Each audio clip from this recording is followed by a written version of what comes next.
It is absolutely no secret that I am a big fan of Studio Ghibli and animated films in general, and I think I'd like to kickstart the year off by reviewing a film that I rewatched, and it's definitely now one of my favourites, and that's Laputa Castle in the Sky. The plot concerns Shita, a young girl who is on an airship who has been kidnapped by a secret agent of the government because of her crystal that has special powers. We open right into the action where she escaped from the airship after it was being attacked by air pirates, and that's where she's rescued by Pazu, a young lad who works in a mine. And then after this, they come looking for the crystal along with the pirates, and from there it's a big adventure of trying to get this crystal to where it belongs. The first thing that I love about this film is the great sense of adventure and fantasy that it has. Because as soon as the film opens, you're in the chaos and the madness of what's going on. You know, you're on this airship and then the girl falls in the sky. So there's a lot of action going on, and you just get a great sense of adventure already. One thing I was thinking of when watching this was how much I actually respect Studio Ghibli for their runtimes, because not many animated films really go over the 90-minute mark or the 100-minute mark. They usually stay capped at under 1 hour 40 minutes, but there's a lot of Studio Ghibli films that hit 120 minutes, and Tale of Princess Kaguya, for instance, hits 143 minutes. I think that's one of the longest animated films ever made. But this clocks in at 124 minutes, and there's a great pacing to the film, and it's patient. And that's another thing I like about this. They do make these films, and they know kids are going to watch them, and a whole 2 hour movie for a kid, it seems like quite a long time, but Studio Ghibli take that risk, and it always works out well because their films, they build character, they build story, and you really grow to care about the characters, and there's just a really good pacing to their movies with all the adventure and the characters, and there's not a moment in this that's boring at all.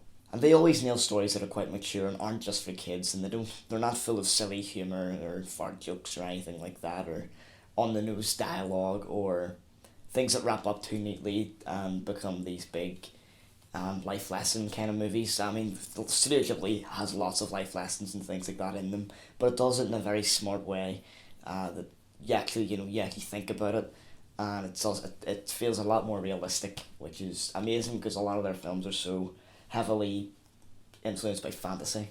And through this film, it's an excellent example of why Studio Ghibli are just absolute masters when it comes to animated films, because they put the genre, they don't make it a genre, it's a medium that's part of film. It's not a kid's genre. And the Laputa Castle in the Sky is wonderful. Like, these two characters are just wonderful to see on screen together.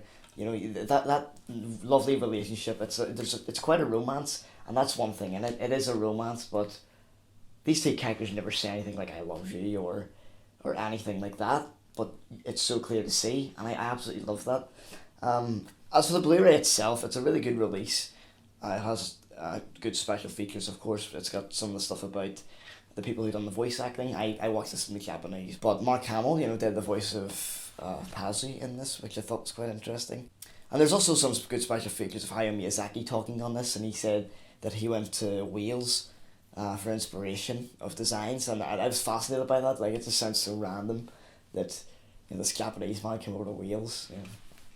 Wow, I didn't know that. So that was kind of some of the research that went into this for landscapes and backgrounds and stuff. So overall, Laputa Castle in the Sky is just such a wonderful film to watch. There's not much more to say about it. There's a lot of great animation, and you get a sense of the speed and the peril and the danger that's going on. And that's because of how well animated it is. You get a sense of that danger whenever things are driving fast, and that's one of the most difficult things to do in the medium, which is something that John Lasseter and Pixar has said, and Hayao Miyazaki has written about, how difficult it is to create realistic animation that's convincing for a viewer. Things like falling over, or just like seeing the weight of something and knowing that it might be heavy, or it might be wet, or it might be slow, things like that. And I think in this there's a lot of great action scenes that you get a sense of the danger, almost like a live action film. And overall I think Castle in the Sky is it's one of their best films, and I do recommend you watch it if you haven't seen it yet. That's it for this short little review, guys. Stay tuned to the next one. I'll see you then.